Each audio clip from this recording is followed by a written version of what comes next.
Nursery চিষ্টেমত কেনেকৈ vote জলকীয়া কৰা যায় সেইটো মানে এটা মনতে ভাবিলোঁ আৰু ভাবি পেলাই কি কৰিলোঁ, এটা ঘৰ আগতে বনাই থৈ আছিলে।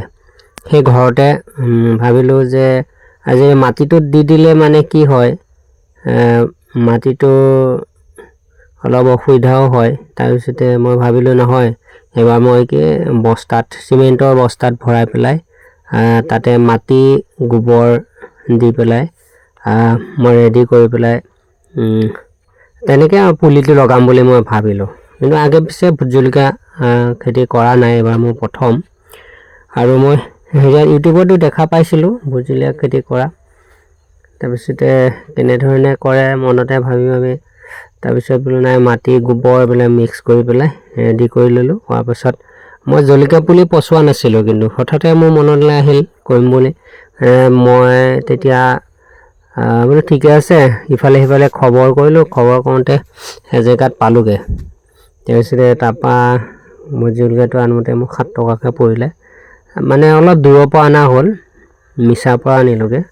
আনি ঘৰ পোৱালে এনেই 5 টকাকৈ লৈছে, মানে অহা যোৱা যিটো খৰচা সেইটো আকৌ মিলাই পেলাই মানে এটা 7 টকাকৈ পৰিলে। আৰু আনি 100টা পুলি আনিছিলোঁ। 100টা পুলি আনোতে এটা কাৰ্টুন, 2টা কাৰ্টুনত ভৰাই দিলে। কিন্তু ভৰাই দিলে যদিও কাৰ্টুনৰ মাজত কিছুমান মানে হেঁচা পৰিলে, ইটো পুলি সিটো পুলিত হেঁচা পৰাৰ কাৰণে আহি পেলাই ঘৰ পালেহি। মই ছাঁতে ৰাখিলোঁ 2 দিন।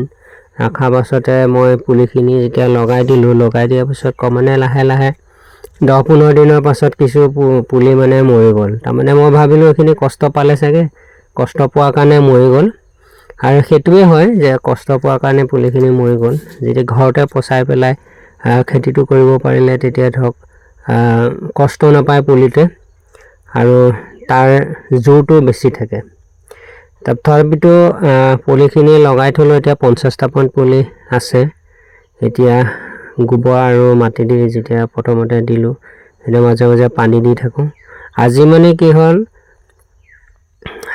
মোৰ দেউতাই ক'লে যে এজন মানুহ আহিছিলে, তেওঁ ক'লে যে ভোট জলকীয়াতে গোবৰ লাট দিলে, মানে গোবৰ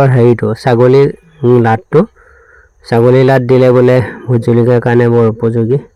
সেইকাৰণে দুদিন কোৱাত মই আজি আহি আৰু মানে ভোট জলকীয়াতে এই ছাগলীৰ লাটখিনি দিলোঁহি।